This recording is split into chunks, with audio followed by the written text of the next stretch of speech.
안녕하세요. DJ 현희입니다. 오늘의 사연 시작해 보겠습니다. 안녕하세요. 저는 결혼한 지 딱 3년 만에 결혼 생활을 때려치우고 다시 싱글로 돌아온 30대 여자입니다. 길지 않은 결혼 생활이었지만 저의 결혼 생활은 파란만장했죠. 인생은 늘 혼자고 아무리 가까워도 믿지 말라는 말이 있잖아요. 저는 제가 직접 겪기 전까지 그런 말은 그냥 있는 말인 줄 알았어요. 세상에 떠도는 그냥 그런 흔한 말 중 하나라고 여겼죠. 하지만 그게 아니더라고요. 세상에 틀린 말은 없다는 걸 저는 이번에 알게 되었죠. 아무리 믿었던 사람이라고 해도, 제가 진심으로 믿고 잘 안다고 생각했던 사람이라고 해도 사람이라는 존재는 무조건이라는 게 없었어요. 오랫동안 알아왔다 해도 그게 전부가 아니라는 말이 진짜였던 것이죠. 저는 오늘 제가 이런 생각을 하게 된 계기, 그 기가 막힌 사연을 이야기해 보려고 해요. 저는 평범한 가정에서 자랐어요. 외동딸이라 다른 형제는 없고 어머니는 작은 만둣국집을 하시면서 저를 키우셨어요. 아버지는 안 계셨어요. 물론 아버지가 안 계신 것이 평범한 것이 아니라면 아닐 수도 있지만 그 외에는 별다를 거 없이 평범하게 자랐죠. 어머니가 하시는 식당도 그렇게 큰 가게도 아니었고 그렇다고 장사가 안 되는 작은 가게도 아닌 평범한 가게였고요. 사실 아버지의 부재 원인은 평범하진 않았어요. 외도가 원인이었죠. 제가 중학생 때였나? 학교에서 배탈이 났어요. 아침에 늦잠을 자서 아침을 굶고 가는 바람에 너무 배가 고파서 점심도 전에 쉬는 시간에 급하게 도시락을 까먹었는데 그게 체했었던 거죠. 수업 시간 내내 배를 부여잡고 낑낑대다가 급기야 구토까지 하는 바람에 급하게 조퇴를 했던 날이 있었어요. 식은 땀을 흘리며 집으로 가는 길에 엄마에게 이야기를 하려고 가게를 갔는데 가게 안은 그야말로 난리가 났더라고요. 점심시간이 되어 한창 붐벼야 할 가게는 갑자기 문이 닫혀 있고 주방 쪽에서는 큰 소리가 났거든요. 네가 어떻게 이런 짓을 저질러? 여보, 진정해. 내가 잘못했어. 잘못? 잘못이란 건 알아? 혜정이한테 어떻게 이야기할 거야? 할 수 없잖아. 혜정이도 클 만큼 컸는데. 뭐? 할 수가 없어? 넌 사람도 아니야, 사람도! 문을 열고 들어가 보니 식당은 엉망이었어요. 탁자며 의자도 뒤집혀 있고 엄마가 바가지며 부엌 집기를 들고 고함을 지르고 있었는데 아버지는 머리를 쥐어뜯겼는지 엉망인 상태로 엄마를 막고 있더라고요. 근데 아버지 뒤에 있는 사람이 충격이었어요. 아버지는 웬 여자를 온몸으로 막고 있는 상황이었는데 그 여자가 저희 가게에서 작년부터 일하기 시작한 젊은 애기 엄마였거든요. 너 이리 와. 네가 뭔데 내 남편 뒤에 숨어 있어? 사장님 죄송해요. 여보, 좀 그만해. 약한 사람에게 이게 무슨 짓이야? 엄마가 뒤에 있던 그 여자의 머리채를 확 낚아채서 바닥에 패대기를 치면서 흔들자 아버지가 기겁을 하면서 엄마와 여자를 말렸어요. 그 여자는 이미 한바탕 혼이 난 듯 옷도 찢기고 뺨도 부어오른 상태더라고요. 아버지가 힘껏 막아서면서 엄마를 확 밀쳐버리자 엄마는 그대로 바닥으로 뒹구셨죠. 너 혜정이, 네가 지금 이 시간에 웬일이야? 지금 엄마에게 무슨 짓이야? 이 여자 편드느라 엄마를 민 거야? 아이고 혜정아, 너가 왜 여기 있어? 어? 엄마는 바닥에 넘어져 끙끙대면서도 제 생각만 하셨어요. 달려가 엄마를 부축하는 동안에도 아버지는 당황한 기색이면서도 그 여자를 감싸고 있더라고요. 어린 제가 봐도 둘이 보통 사이가 아니라는 걸 알 수 있었죠. 아버지는 그런 게 아니라며 그냥 싸움을 말리는 거였다는 둥 횡설수설을 하더니 여자를 데리고 가게 밖으로 사라졌어요. 그리고 다시는 집으로 들어오시지 않았고요. 그렇게 둘은 나가서 바로 살림을 차려버린 거였어요. 하지만 엄마와 아버지는 이혼은 끝까지 하지 않으셨어요. 제가 나중에 엄마에게 물었죠. 근데 엄마 왜 아직도 이혼 안 해? 헤어져 산 지 지금 10년이 넘었잖아. 나는 바로 이혼하려고 했지. 근데 내가 아니라 네 아빠가 이혼을 안 해준 거야. 아니 아빠가 왜? 본인이 잘못했으면서. 하루는 와서 이대로 이혼하고 혼자 너 먹여 살릴 수 있겠냐고 그러더라. 대신 돈 넉넉히 줄 테니 이혼은 하지 말자고 사정을 하더라고. 그걸 그렇게 해줬단 말이야? 그때는 그랬어. 당장 살던 집도 네 아빠 명의로 되어 있었고 가게도 아빠 명의였거든. 그럼 지금 이혼하고 가뿐하게 살아. 이제는 그래도 되잖아. 이제는 내가 싫어. 누구 좋으라고? 기다려봐. 다 생각이 있으니까. 그때만 해도 저는 결혼도 하기 전이라 엄마 말을 전부 다 이해하지 못했던 것 같아요. 그렇게 저와 엄마는 둘만 살았어요. 아버지는 저희가 사는 곳에서 얼마 떨어지지 않은 곳에 그 여자와 그 여자 아들과 함께 살림을 차리고 살았고요. 중학생과 고등학생이 되면서 사춘기가 되었던 저는 아버지가 너무 미워서 그 여자와 함께 벌을 받았으면 좋겠다고 빌었지만 그런 일은 일어나지 않았어요. 그 셋은 아주 잘 먹고 잘 살았죠. 지금까지도 말이죠.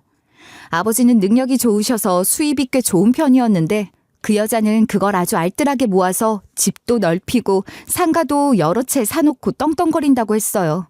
그게 정말 너무 치가 떨리도록 싫었죠. 그래서인지 저는 바람을 피우거나 끼가 보이는 남자는 절대 만나지도 말아야겠다는 생각을 하면서 컸어요. 대학에 진학을 하고 남자친구를 사귀기도 했지만 남자친구가 조금이라도 딴 데 눈을 돌리는 것 같으면 가차없이 바로 헤어져 버렸고요. 그렇게 짧은 연애를 두어 번 하다 대학교 2학년 때 진짜 좋아하는 남자를 만난 적이 있어요. 그 사람과 1년 정도 사귀었죠. 자기 왔어? 얼른 와. 여기는 내가 이야기했지. 중학교 때부터 절친한 친구야. 안녕하세요. 박혜정이에요. 아, 이 녀석에게 말 많이 들었어요. 윤민수예요. 역시 듣던 대로 너무 예쁘시네요. 아니에요.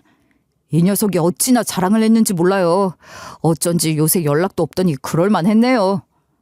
남자친구와 저는 소개로 우연히 만났는데 첫눈에 보자마자 서로에게 반했다고 할까요? 저희는 정말 알콩달콩 연애를 했죠. 사귄 지 1년이 되다 보니 서로의 친구들도 소개를 시켜주고 종종 어울리게도 되었고요. 윤민수라는 친구 역시 그런 사람이었어요. 남자친구와 어린 시절부터 가장 친하게 지낸 친구이기도 했고 공교롭게도 그 친구와는 동네도 비슷해서 자주 같이 만나게 되어 친분을 쌓게 되었죠. 그러던 어느 날 그 친구가 저에게 연락을 해서 좀 만나자고 하더라고요. 할 말이 있다고 말이죠. 저는 연애 상담이라도 하려나 싶어서 나갔어요. 철민이는 바쁘대지. 무슨 일 있어서 오늘 못 온대? 아, 오늘 과제가 많다고 했어. 학교에서 밤새야 한다고. 왜, 무슨 일이야? 또 짝사랑 상담이 필요해? 나 진짜 오래 고민하다가 말하는 거야. 오늘 철민이가 못 나올 거 알아서 일부러 너 보자고 한 거고. 그게 무슨 소리야? 철민이가 못 나올 거 알아서 보자고 한다니. 철민이 지금 여자 만나러 갔어. 과제는 거짓말이야, 걔. 걔 너 말고 사귀는 여자 또 있어. 저는 농담인 줄 알았어요. 하지만 아니었죠. 제가 믿지 못하자 그 친구는 직접 저를 데리고 제 남자친구가 딴 여자와 데이트하는 곳으로 데리고 갔어요. 정말이더군요. 남자친구는 다른 여자애와 술집에 꼭 붙어 앉아서 쪽쪽거리고 있더라고요. 그 친구는 저를 위로하면서 그랬어요. 미안해. 사실 철민이 원래 저런 놈이야. 내가 만난 저 녀석 여자친구만 해도 셀 수 없을 정도야. 뭐라고? 그동안은 그냥 그러려니 했어. 하지만 혜정이 너는 저런 애랑 만나기에는 너무 아까워. 내 친구지만 그 자식 정말 쓰레기야. 그러니까 다시 생각해. 왜 이제야 이 이야기를 하는 거야? 진작 말했어야지. 그동안 철민이 여자친구들도 다 그렇고 그런 애들이었거든. 하지만 혜정이 너는 정말 좋은 애잖아. 그래서 나도 큰 결심한 거야. 저는 바로 남자친구와 헤어졌어요. 기가 막히더라고요. 열도 받고 속상한 제 마음을 위로해 준 건 그 친구였죠. 자기가 그런 놈인 거 알고 있었는데 말렸어야 했는데 미안하다고. 그 자식 만나는 여자애들 다 그저 그런 애들이라 너도 그런 줄 알았지만 너는 달라서 자기가 참을 수 없었다고 하면서 말이죠. 그래놓고 저희는 그 와중에 둘이서 눈이 맞았어요. 참, 사람 앞일 모른다고 하더니 그렇게 우리 둘이 눈이 맞을 줄 누가 알았겠어요. 저희가 사귀게 된 걸 알자 바람핀 전남친이 찾아와 난리를 쳤지만 그때 저의 새로운 남자친구가 전남친과 주먹 다짐을 해가며 막아주고 뭐 이런 해프닝도 겪었죠. 그때는 그런 게 얼마나 멋있고 낭만적으로 보였는지 몰라요. 그렇게 저희는 나름 불타는 연애를 하다가 각자 대학을 졸업하고 또 취직을 해서 결혼을 하게 되었죠. 남자친구네도 아버지가 안 계신다고 했어요. 남자친구가 고등학생 때 돌아가셨다고 하시더라고요. 사실 저는 아버지가 살아는 계셨지만 거의 연을 끊고 살고 있는 터라 안 계신 거나 마찬가지였으니 집안 환경도 얼추 비슷했어요. 남자친구에게는 누나가 하나 있었는데 결혼을 해서 애가 둘이 있었고요. 그런데 누나가 얼마 전에 이혼을 했어. 매형이 바람을 폈거든. 뭐? 누나 정말 마음고생 많이 했겠다. 지금은 잘 지내. 매형네 집안이 돈이 많아서 양육비를 많이 주나 봐. 혼자 사는 게 오히려 편하대. 남자친구의 어머니와 누나는 좋은 사람들이었어요. 저에게도 잘해주셨고요. 특히 누나는 형편이 정말 넉넉해 보이더라고요. 애들 옷이며 본인도 명품을 휘감고 있었거든요. 하루는 직접 저를 불러서 데리고 가 꽤 비싼 가방도 하나 사주면서 이러더라고요. 자, 이거 쇼핑하다가 봤는데 올케 잘 어울릴 것 같아서 내 거 사면서 하나 더 샀어. 어머, 이런 거 저 못 받아요. 너무 과해요. 괜찮아. 내가 매달 양육비로 600만 원씩 받아. 그 외에도 틈틈이 받고. 나에게는 과한 거 아니야. 그냥 받아. 너무 감사해서 어쩌죠? 어쩌긴. 앞으로 나에게 잘 보이면 되지. 저는 그때 신우가 자신에게 잘 보여야 한다는 말의 의미가 뭔지 몰랐어요. 그저 잘해주는 시댁이 있어서 다행이라고만 생각을 했죠. 그렇게 저는 무난하게 결혼을 하게 되었어요. 저희가 결혼 준비를 하면서 신혼집을 얻을 때 시댁은 그리 큰 돈을 대줄 형편이 안 되셨어요. 남편 역시 모은 돈이 별로 없었고요. 뭐 저희 집이라고 특별히 다르지는 않았어요. 그래서 저는 전부 저희 둘이 알아서 하자고 했죠. 집은 신혼대출을 받아서 저희 둘 회사 중간 지점에 있는 동네 작은 빌라로 얻으려고 했고요. 한창 집을 보러 다니고 있는 중에 하루는 예비 시어머니가 식사를 하자고 하시면서 뜻밖의 말을 하더라고요. 너네 힘들게 집 구하지 말고 그냥 나랑 민수 살던 집으로 들어오는 게 어떠니? 네? 어머님 집으로요? 아, 그렇다고 같이 살잔 말은 아니야. 나는 딸네 집으로 들어갈 거다. 누나네 집으로? 누나랑 같이 살려고? 그래, 누나가 이제는 같이 살자고 하네. 어떠냐? 그 집이 낡기는 했지만 동네도 좋고 평수도 둘이 살기는 충분하잖니. 아, 그러면 너무 감사하죠. 그 동네 아파트가 비싼 곳인데 저희 살아도 괜찮아요? 그럼 뭐 애들 좀 보라고 같이 살자는 거지만 나도 혼자 살기 적적하니 니들만 좋다면 그렇게 하자. 너무 감사했죠. 예비 시어머니와 남자친구가 함께 살던 아파트는 지은 지 오래되긴 했지만 금싸라기 땅이 있는 데다가 30평대였거든요. 직장에서 조금 멀긴 했지만 저희는 감사히 그 집으로 들어가기로 했어요. 하지만 그 집에는 숨겨진 사실이 있었어요. 그 집 명의가 남자친구 누나더라고요. 이 집이 원래 누나가 이혼하면서 매형에게 받은 집이야. 뭐? 그러면 이제껏 누나 명의 집에서 둘이서 살았던 거였어? 원래 누나가 살다가 여기가 이사를 나가고 엄마랑 나에게 들어와서 살라고 한 거야. 구축이라 애들이랑 살기 불편하다고 하더라고. 그럼 명의는 어떻게 되는 거야? 계속 누나 명의로 두는 거야? 내가 물어봤는데 당분간은 그래야 할 것 같아. 엄마가 누나에게 물어본다고는 했는데 내가 조르기도 좀 그렇잖아. 미안해. 알았어. 그럼 혼수는 반반으로 해. 최대한 돈을 아끼고 결혼해서 돈을 모으지 뭐. 저는 괜찮았어요. 그 비싼 집까지 탐을 내는 건 욕심이라고 생각했죠. 하지만 명의가 그렇게 되니 예비 시어머니가 생색을 많이 내시긴 했지만 실질적으로 집을 받은 건 아니잖아요. 그래서 살림살이 같은 건 반반으로 장만을 했죠. 이야기를 들어보니 남자친구 누나는 학군 좋은 동네 신축 아파트 월세를 산다고 하더라고요. 아직 애들이 3살, 5살인데 벌써 학군지 찾아서 이사를 하고 거기에 월세살이를 사는 게 좀 의아하기는 했지만 제가 상관할 일은 아니니 저는 그냥 그러려니 했어요. 결혼식 한 달 전쯤 시어머니는 남자친구 누나네 집으로 이사를 가시고 저희는 새로 도배도 하고 가구도 들이면서 설레는 마음으로 집을 단장했고요. 다른 건 반반으로 했지만 저는 그래도 남자친구 누나와 예비 시어머니에게는 혼수는 잘해드렸어요. 좋은 집에 조건 없이 공짜로 살게 해주신 것이니 감사했으니까요. 좋은 이불이며 남편 누나가 좋아할 만한 가방이며 사들고 갔더니 누나가 이러기는 하시더라고요. 내가 당장 집 명의를 옮겨주기는 좀 어려워. 이해해줘? 그럼요, 괜찮아요. 내가 지금 양육비랑 생활비 받아서 쓰는 입장이라 눈치가 보여. 그래도 둘이 잘 살면 내가 섭섭하지 않게 챙겨줄게. 걱정 마. 진짜 괜찮아요. 저희 열심히 잘 살고 돈도 잘 모을게요. 신경 쓰지 마세요. 저는 남편의 누나가 참 좋은 형님이라고 생각했어요. 어차피 대출 받으려고 생각한 건데 그걸 아끼는 것만 해도 감사한 일이니 저희가 열심히 돈 모아서 이사를 하면 되니까요. 그렇게 저희 결혼 생활이 시작되었어요. 결혼을 하고 처음에는 문제가 전혀 없었죠. 그런데 반년 정도 지났을까? 시댁 식구들의 본성이 점점 드러나기 시작하더라고요. 문제는 육아였어요. 제 아이들이 아니라 신우의 아이 육아 문제가 저희 부부 문제가 된 것이에요. 신우 아이들은 이제 3살, 5살, 그러니까 이제 2돌이 지나고 4돌이 지난 아이들로 둘 다 아들이었어요. 하지만 신우는 아이 육아에는 관심도 없고 매일 친구들 만나러 가고 쇼핑 가고 피부 관리하고 그러느라 집에 붙어있는 날이 없었어요. 그러니 한창 활동량 왕성하고 손 많이 가는 남자아이 둘을 누가 보겠어요.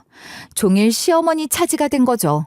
신우가 그러는 거야 자기 돈으로 그러는 거니까 전혀 문제될 것은 없었는데 문제는 우리였어요. 처음 결혼하고는 가끔 주말에 밥을 먹자고 우리를 불러서 맛있는 것도 사주고 이랬어요. 저도 잘하고 싶고 잘 지내고 싶은 마음에 기꺼이 가서 아이들이랑도 놀아주었고요. 하지만 점점 그 빈도가 늘어나기 시작했어요. 나중에는 육아에 지친 시어머니가 주말이라도 쉬고 싶어서 저희를 불러서 애를 맡기려는 속셈이 뻔히 보일 정도로 뻔질나게 불러대시더라고요. 그 시간이 점점 길어지니 저도 피곤해졌어요. 그래도 처음에는 눈치를 보느라 그랬는지 같이 식사도 하고 그랬지만 나중에는 노골적으로 저희가 도착하자마자 사라지기 바쁘더라고요. 어머니, 형님, 저희 왔어요. 왔어? 나 약속 있어서 나가봐야 해. 저기 카드 뒀으니까 뭐 먹고 싶은 거 시켜 먹어. 형님, 또 나가세요? 저번에도 나가셨는데 요즘 바쁘시네요. 내가 요즘 좀 그래. 애들도 먹고 싶다는 거 좀 시켜줘. 그럼 나 간다. 형님! 어머님, 형님 어디 가시는 거예요? 피부과 갔다가 친구 만난대. 나는 방에 들어가 좀 쉬어야겠다. 애들 데리고 놀이터 좀 갔다가 밥이나 먹고 그러고 와. 꼭 카드 한 장 쥐어주고 애를 떠맡긴다는 느낌이라고나 할까요? 나중에는 견디다 못한 제가 안 가면 어떻게든 핑계를 만들어서 사람을 불러댔어요. 선물을 사놨다는 둥, 애들이 보고 싶어 한다는 둥, 시모 생일이라는 둥, 거기에 한술 더 떠 남편은 자기 누나 집에 가지 못해서 몸이 달아 했어요. 우리가 안 가면 엄마 힘들 텐데 조카들이 기다릴 텐데 어쩌냐 난리를 치는 통에 또 가고 그랬죠. 그러다 사건이 터졌어요. 큰 조카가 5살이었는데 한창 말을 안 들을 나이잖아요. 특히 그 아이는 시어머니와 신우가 너무 싸구더라 그런지 특히 고집도 세고 버릇이 없었어요. 저희가 막 결혼을 했을 때 큰 조카가 놀이공원에 가는 게 소원이라고 해서 저희가 한번 데려간 적이 있었어요. 좋은 마음으로 데려갔다가 남편과 저는 그야말로 지옥을 경험했었죠. 저거 또 타자.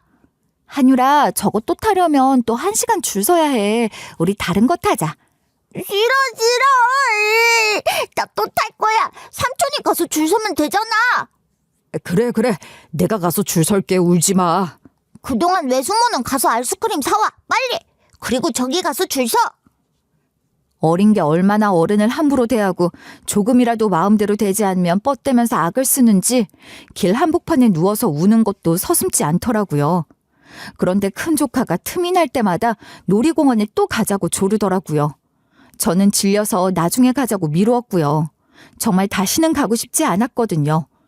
무엇보다 자기 뜻대로 안 되면 징징대고 짜증을 부리는 걸 참을 수가 없었어요.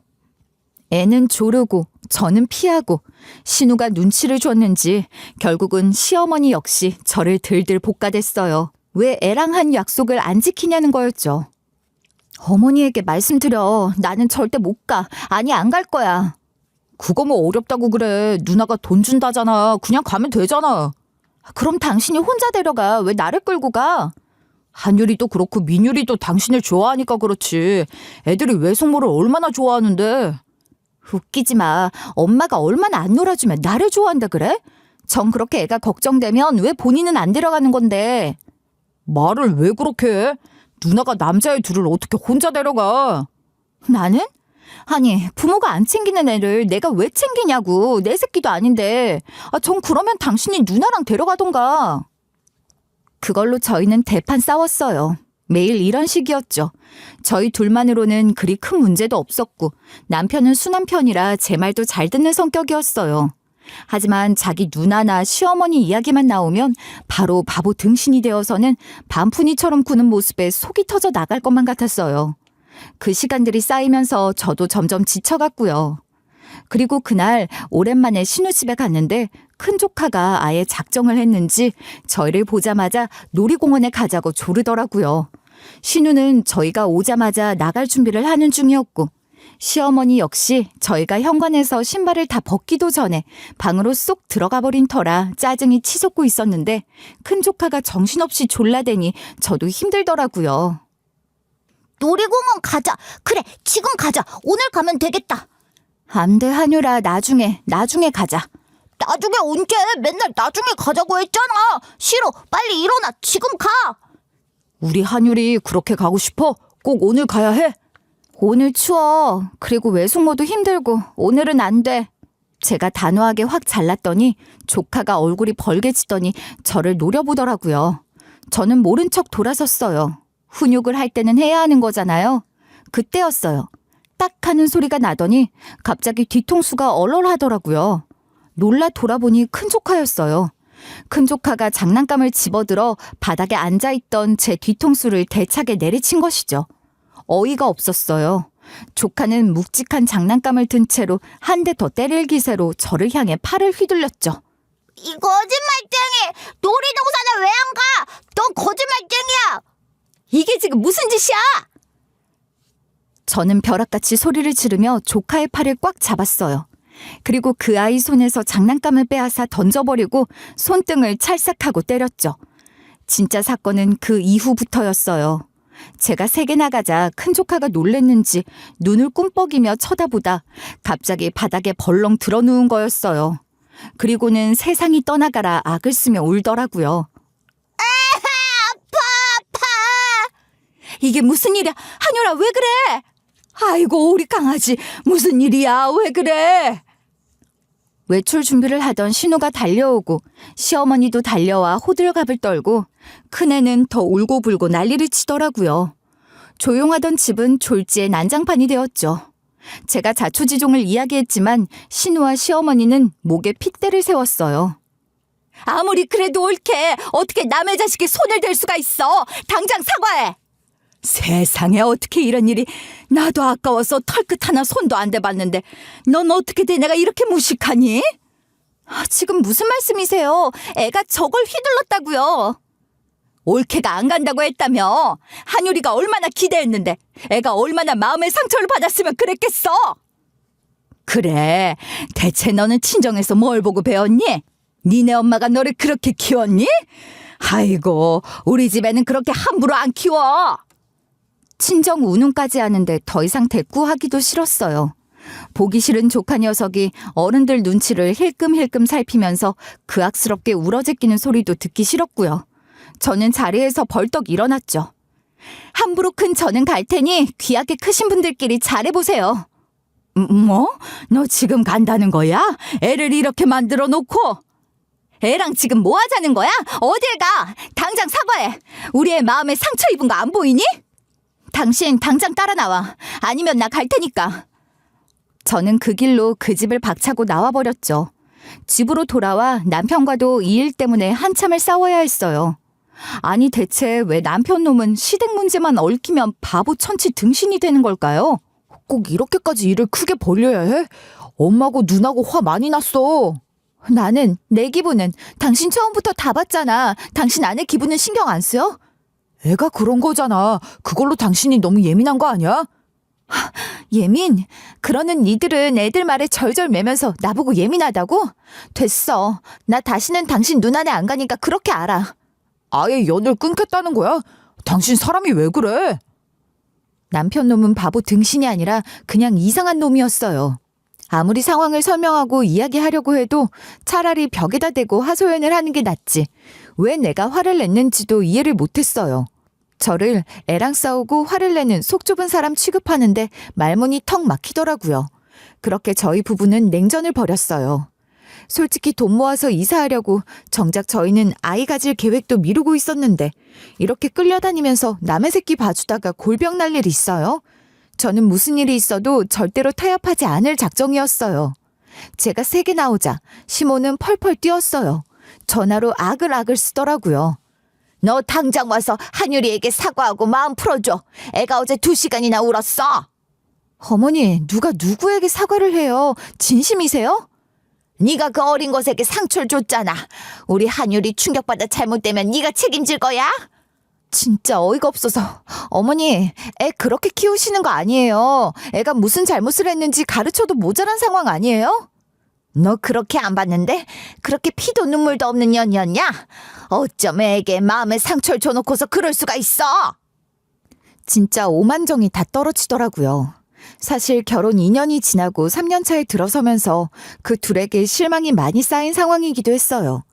솔직히 시어머니가 집에서 살게 해주시기는 했지만 그 외에는 금전적으로 지원을 해주신 것도 없고 오히려 저희가 용돈을 많이 드렸어요.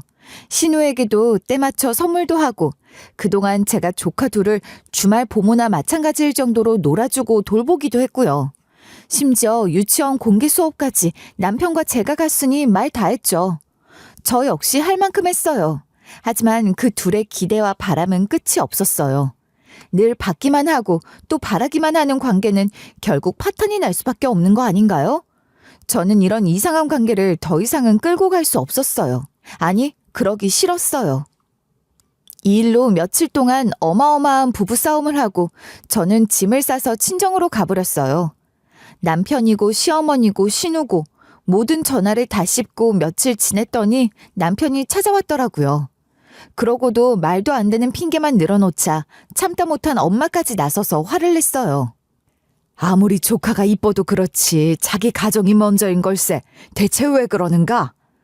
당연히 저희 가정이 먼저인 거 저도 알죠, 장모님. 그냥 애 투정을 이 사람이 못 참아서. 투정이라니 손을 댔다며. 아무리 애라도 안 되는 건 안 된다 가르쳐야지. 그리고 가정교육까지 운운하셨다며. 죄송합니다. 저희 엄마도 그런 뜻은 아니셨어요.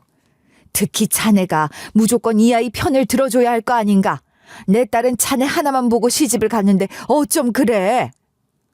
그렇게 엄마에게 잔뜩 혼이 난 남편은 좀 풀이 죽은 듯 하더라고요. 그날을 싹싹 빌어서 저는 못 이기는 척 다시 집으로 돌아갔죠. 그래도 여전히 관계가 조금 서먹서먹하기는 했어요.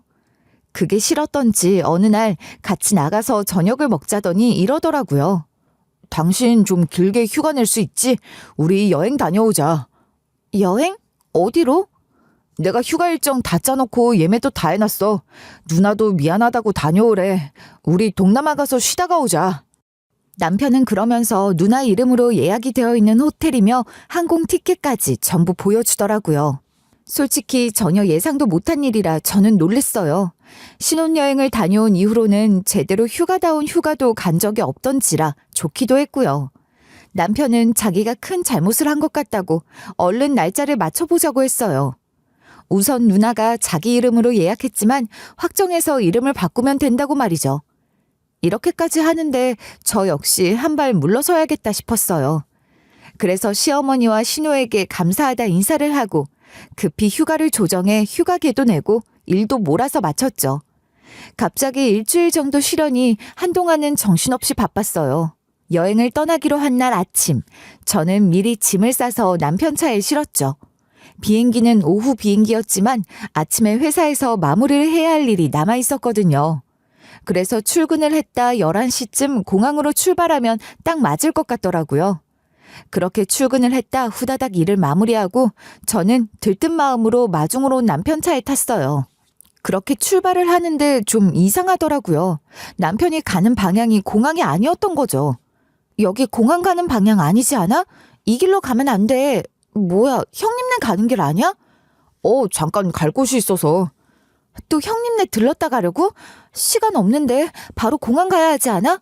내가 형님이랑 통화했어. 이랬는데 남편의 반응이 이상했어요. 말에 대답은 안 하고 희죽거리더군요. 이상한 기분에 노려봤더니 남편이 낄낄대며 이러더라고요. 우리 엄마랑 누나가 네 버릇 고쳐주래. 오늘부터 우리 누나 애들 좀 봐줘라. 그게 대체 무슨 소리야? 좀 알아듣게 말해. 야, 잘 생각해봐. 우리 누나가 네가 뭐가 이쁘다고 여행을 보내주겠니? 그게 말이 돼? 뭐? 그럼 이게 다 뭐야? 호텔이면 항공이면 그건 다 뭐냐고. 너 바보냐? 거기 우리 누나 이름 있잖아. 여행을 가는 사람은 네가 아니라 우리 누나랑 우리 엄마라고. 아마 벌써 공항 도착했을걸? 기가 막혔어요. 남편은 뭐가 재미있는지 고소하다며 지 누나네 아파트 주차장에 차를 세우더군요. 그리고 빨리 내리라고 재촉했어요. 애를 봐야 한다고요. 그래 좋아. 여행으로 장난질 쳤다고 쳐. 근데 왜 내가 애를 봐? 당연한 거 아니야? 고생하는 우리 누나랑 엄마 동남아서 푹 쉴 동안 애들은 누가 봐? 아, 그러니까 지들은 여행 가고 싶고 애들 데리고 가기는 싫어서 여기다 두고 가는 주제 나보고 또 보모를 하라고? 아, 빨리 내려. 뭐 힘든 거라고. 누나가 카드도 주고 갔어.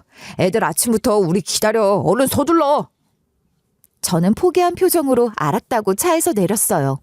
그리고 남편을 따라가는 척하다가 잊은 물건을 꺼내와야 한다고 차키를 달라고 했죠. 그것만 꺼내온다고 말이죠. 그리고 차키를 받아서 차로 가서는 바로 시동을 걸었어요. 아차 싶었던 남편이 뒤따라와서 말리려길래 바로 싸다구를 날리고 침을 뱉어버렸죠. 그리고 차에 타서 문을 잠갔어요. 너는 진짜 제정신이 아니야. 나는 이 귀한 내 휴가 보모하다가 날릴 수 없으니 너나 니네 누나가 적선한 카드로 편하게 잘 지내봐. 너 거기 안 서? 저는 곧바로 차를 달려 엄마에게 갔어요. 그리고 도착하자마자 신우에게 문자를 보냈죠. 지금 공항이세요? 여행 잘 다녀오세요. 애들은 아동학대로 내가 경찰에 신고했으니까 걱정 마시고요. 경찰이 알아서 하실 거예요. 그럼 즐거운 여행. 제가 차 시동을 걸어서 출발을 할 때 남편이 악을 썼어요. 지금 집에 애 둘밖에 없다고. 빨리 올라가야 해. 너 지금 무슨 짓이야? 그렇게 걱정되면 너 혼자 올라가 보던가. 그럼 안녕. 하지만 집에 가는 길에도 남편은 전화로 화를 내더라고요. 자기는 그냥 집에 간다나요. 애들 잘못되는 꼴 보고 싶지 않으면 당장 차 돌려서 올라가라고 말이죠. 자기 누나네 집에 도착해서 사진 찍어 보내면 자기가 다시 가겠다고 하는데 그게 협박이랍시고 하는지 가소로웠어요. 그 말을 들으면 제가 애들 걱정이라도 돼서 다시 돌아가야 하나요? 제가 미쳤어요. 저는 바로 112로 신고를 했어요. 애들만 두고 엄마가 여행을 갔다고 말이죠. 그리고 애들을 외삼촌에게 부탁을 했는데 외삼촌도 모른 척하고 애들만 집에 방치가 된 것 같아 신고를 하는 거라고 했어요. 그리고 또 한 명에게도 더 전화를 했어요. 바로 애들의 아빠, 신우의 전 남편이었죠. 제가 그분 전화번호를 왜 가지고 있냐고요? 네, 애들이 자기 아빠를 만났다가 돌아올 때 연락을 해서 아이들을 데리고 온 사람이 바로 저와 제 바보 등신 남편이었거든요. 신우가 바람핀 전 남편 꼴도 보기 싫다고 해서 저희가 대신 데려다주고 데리고 오는 일까지 종종 했던 터라 기가 막히게도 제가 그 연락처를 가지고 있었던 것이죠. 이 상황이 말이 되고 안 되고를 떠나서 저는 더 이상은 안 된다 생각했어요. 그간의 양육 방식도 그렇고 애들을 방치하는 것도 그렇고 무엇보다 지들은 여행을 가면서 애들만 아침에 집에다 홀랑 두고 가는 게 말이 되나요? 신우는 늘 그런 식이었어요. 시어머니라고 퍽이나 위하는 척은 했지만 별반 다르지 않았고요. 아니, 사돈댁이 어쩐 일로 전화를 다 주셨어요. 애들에게 무슨 일이 있나요? 네, 제가 도저히 걱정이 되고 도저히 두고 볼 수 없어서 전화를 드렸어요. 사실은 그렇게 처리를 하고 저는 친정에서 푹 쉬었어요. 간만에 엄마가 해주는 밥을 먹고 한숨 자고 일어나니까 너무 좋더라고요. 물론 그 사이에 사방에서 전화가 오고 난리가 나긴 했죠. 하지만 가장 기가 막힌 건 신우와 시어머니는 제가 신고를 한다는 문자를 받고도 여행을 가버린 거였어요. 제가 전화를 받지 않자 남편에게 전화를 했는데 남편이 괜찮다고 자기가 알아서 하겠다고 했다더군요. 고작 그 말만 믿고 그 와중에 출국을 해버린 거죠. 진짜 엄마로서 어떻게 그럴 수가 있는지 저는 도저히 이해할 수가 없었어요. 남편 놈이 해결한다고 했지만 지까짓 게 뭘 해결하겠어요. 혼자서는 절대 애들 둘 볼 생각도 의지도 엄두도 내지 못하는 놈이 바로 그 바보 등신인걸요. 제 신고에 경찰이 출동해 제가 알려준 현관 비밀번호로 집에 들어갔더니 집에는 정말 5살, 3살 애들만 둘이 있었다고 하더라고요. 만화가 틀어진 거실에 자그마한 애들이 둘이 서로를 붙잡고 엉엉 울면서 말이죠. 얼마나 울었는지 둘째는 구토를 하고 얼마나 오줌을 쌌는지 기저귀가 터지기 직전일 정도였고요. 당연히 경찰이 기겁을 하고 애들 부모에게 전화를 했지만 이미 외국으로 떠난 애들 엄마는 연락이 닿지 않고 뒤이어 도착한 애들 아빠는 그 광경에 기겁을 했던 것이죠.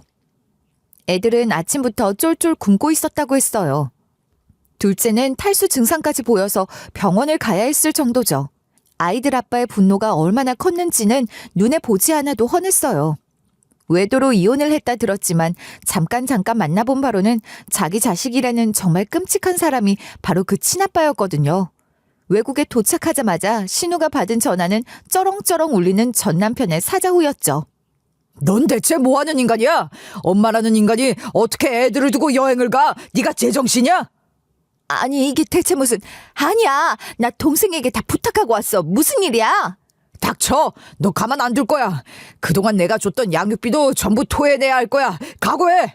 신우 전 남편은 그 즉시 아이들 양육권과 친권 박탈 소송에 들어갔다고 하더라고요. 애들은 경찰 직권으로 아빠 집으로 갔고요. 부랴부랴 한국으로 돌아온 신우와 시어머니는 그제야 상황을 파악하고 당연히 난리가 났죠. 그러고도 정신을 못 차렸는지 저희 친정으로 찾아왔더라고요. 집 앞에서 당장 나오라는 고함 소리가 들리기에 저는 엄마와 벌떡 일어나 나갔어요. 야, 너 이년이 진짜 우리 애들을 그따위로 만들고 경찰에 감히 신고를 해? 너 내가... 신우는 말을 더 이상 하지 못했어요. 제가 뺨을 대차게 내리쳤거든요. 그리고 옆에서 어버버하고 있는 남편놈의 정강이도 힘차게 걷어찼죠. 그 둘은 억소리를 하지도 못하고 그대로 엎어졌어요. 시어머니가 덤벼들려고 했지만 바로 저희 엄마에게 잡혀서 쫓겨났죠. 저는 전 남편 면상에 이혼 소장을 던졌어요. 야, 온 김에 가져가. 내가 소송 걸었으니까. 그리고 각오해. 나도 절대 그냥 이혼 못하니까. 뭐라고? 이혼? 그럼 뭐 이사단을 내놓고 나랑 앞으로 깨볶을 생각이었어? 가서 니네 누나랑 니네 엄마 종노릇이나 하면서 살아. 야, 너야말로 내가 가만둘 것 같아? 가만히 안 두면 뭘 어쩔 수 있는데요? 그쪽은 그쪽 걱정이나 해야 할 텐데. 당장 전부 다 꺼져요. 또 경찰 불러줘? 그 뒤로 시댁은 정신을 차릴 새가 없었을 거예요. 신우 전 남편이 건 소송에 애들을 그냥 두고 간 혐의로 경찰에 불려가 조사까지 받아야 했으니까요. 거기다가 제가 건 소송까지 있으니 양쪽에서 털린 거나 마찬가지였으니 그걸 일일이 대처하기도 힘들었을 거예요. 저는 신우 전 남편의 소송에 증인으로 가서 법적 증언을 하기도 했어요. 저는 열심히 임했죠. 저에게 통화를 했던 대화 녹음은 물론 문자까지 다 있으니 증거는 완벽했어요. 그러다 기막힌 사실도 하나 알게 되었어요. 신우가 이혼을 하게 된 원인은 외도가 맞았어요. 하지만 남편의 외도가 아니라 바로 신우의 외도였죠. 자기가 바람을 펴서 이혼을 당한 거였어요. 친구를 만나러 간다고 거짓말을 하고 다른 남자를 만나 숙박업소를 가는 대담한 짓을 벌이다가 걸린 거였더라고요. 정말 어찌나 기가 막히던지. 기가 막혀서 저보고는 그동안 바람핀 전 남편 꼴도 보기 싫다고 얼마나 난리를 쳤는데 그래서 제가 연락처도 알게 된 거잖아요. 차라리 그런 말도 안 되는 거짓말을 한 게 잘 되었네요. 덕분에 우리 애들 바로 구할 수 있었어요. 정말 감사해요. 아니에요. 저도 그때는 기가 막혀서 경찰에만 전화를 했다가 그래도 알 건 아셔야 할 것 같아서 애들에게도 아빠가 더 나을 것 같다 생각했을 뿐이에요. 이러면 어쩌나 걱정은 했었어요. 워낙 가정적이지 않은 성격이라. 그래도 애들이 어려서 엄마가 더 낫겠거니 생각하고 보낸 건데. 신우 전 남편은 꽤 큰 사업체를 운영하는 사람이었어요. 원래 집안 자체도 꽤 부유하더라고요. 한눈에 봐도 서글서글한 인상에 성실하고 또 가정적으로 보이는 사람이었어요. 신우와는 소개로 만났다가 만난 지 6개월 만에 큰아이를 임신해서 결혼을 했다고 하더라고요. 그러고 어찌 잘 살았는데 둘째를 낳고 그 사단이 난 거였죠. 아무리 봐도 신우가 자기 복을 스스로 발로 걷어찬 거로 보였지만 어쩌겠어요. 그게 그 사람의 팔자인가 보죠. 그쪽 집안에선 이혼할 당시 경황도 없었고 그래도 애는 엄마가 키우는 게 낫지 않겠냐 싶어서 생활비와 양육비를 넉넉하게 챙겨줬던 모양이었어요. 하지만 이런 일이 벌어졌으니 아예 작정을 하고 소송에 최선을 다해 달려들더라고요. 거기다 그동안 해왔던 짓들이 있잖아요. 큰 조카는 어린이집이고 유치원에서도 여러 문제가 많았던 모양이더라고요. 그 와중에 코미디 같은 일이라고 해야 할까요? 참 어이없는 일도 일어났죠.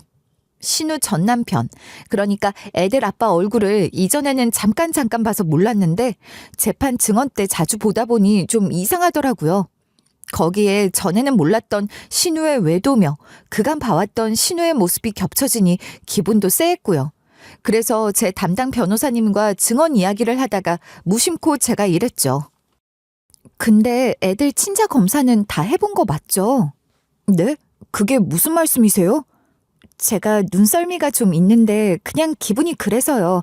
제 신우가 보통 노는 걸 좋아해야 말이죠. 외도도 신우가 저지른 짓이라고 하니 그냥 그래서요.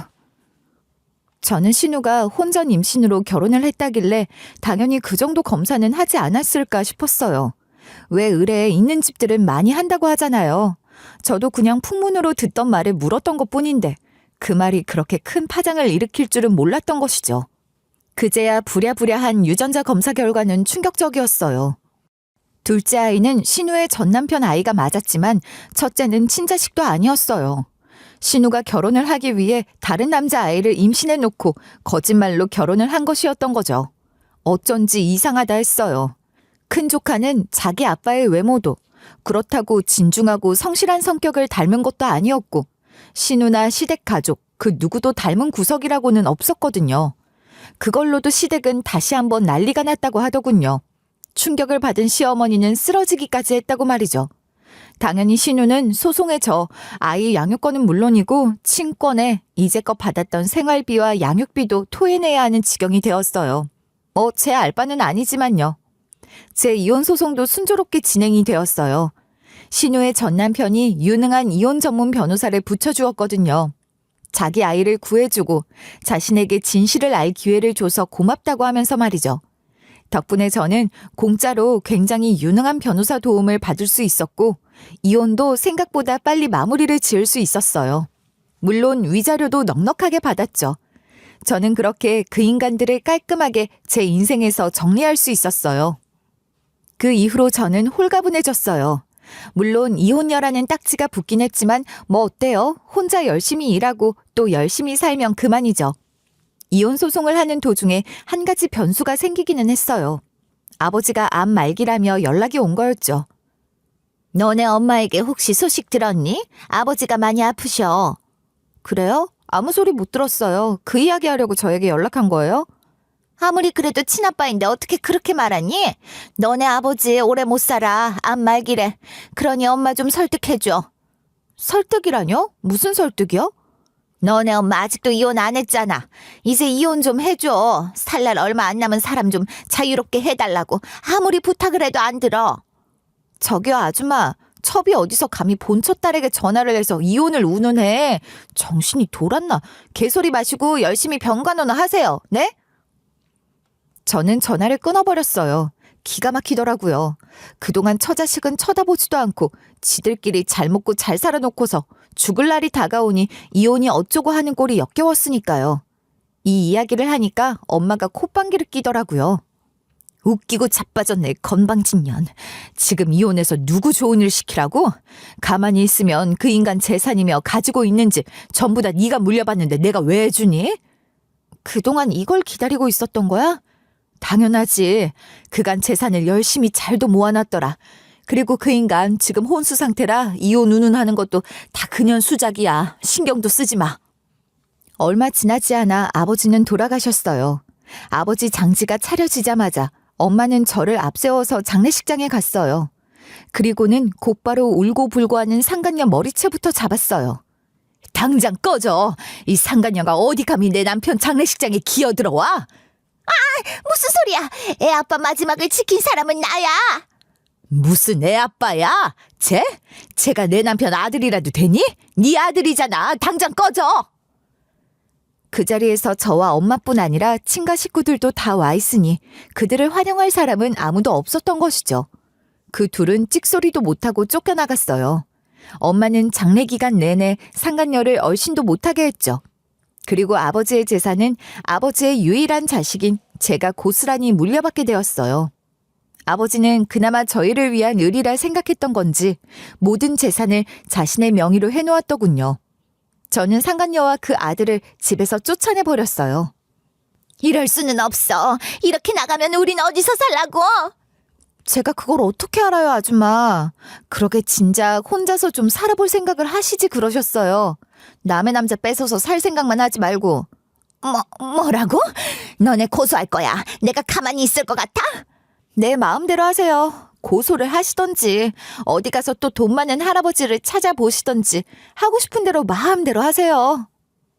상간녀는 오랫동안 사실혼 관계였다며 소송을 건다 어쩐다 했지만 아무리 오래 살았다 할지라도 정식 부부가 아니면 유산은 한 푼도 못 받는다는 걸 몰랐나 보더라고요. 지 아들까지 내세우면서 진짜 아들처럼 여겼다 주장했지만 그렇다고 그 남자애가 아버지의 아들도 아니잖아요. 지가 같이 데려와 키운 아들일 뿐이지.